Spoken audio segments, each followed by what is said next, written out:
Hi, friends. I hope you've been enjoying your reading of the Bible thus far. I realize the pace can be almost overwhelming, and I'll admit that I had some catching up this weekend. Genesis and Exodus are such a treasure of well-known and beloved stories. It's an abrupt change as we enter Leviticus, with its list of priestly rules and regulations. I'm going to be honest here. Leviticus can be a stumbling block for some people, with its harsh penalties and laws that do not match up with a modern context. It talks a lot about ritual animal sacrifice, about the death penalty for a whole host of things like working on the Sabbath and disobeying your parents.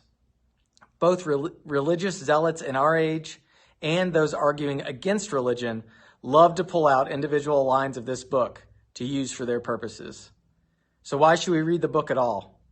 The first thing is because we shouldn't leave biblical literacy to extremists on either end of the argument.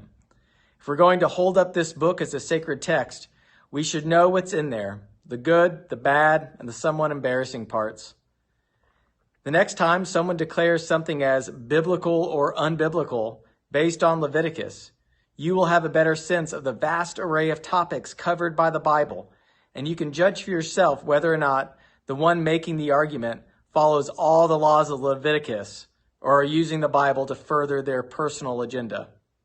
Secondly, we'll read it because while we might disagree with much of the letter of the laws written out in Leviticus, I wonder if we might get a sense of the general spirit of what it means to live a life in relationship to God. Taken as a whole, might we see that this book witnesses to the tribes of Israel attempting to live in their world and reflect their values and community together, that faith is an everyday adventure that includes how you interact with strangers and neighbors.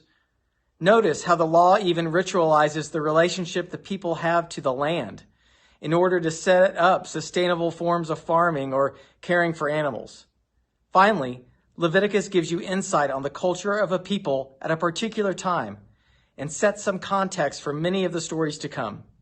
Knowing the laws and customs of the people of Israel will help you understand how they interact with foreign powers, with occupying forces, and why the upholding of the law was so important to the identity of the people. Thank God we have moved beyond many of the ancient practices mentioned in Leviticus, like slavery or women as property, but perhaps imagine in our own time and space what rules for holy living, in light of who we now know God to be, might we establish for our own daily lives.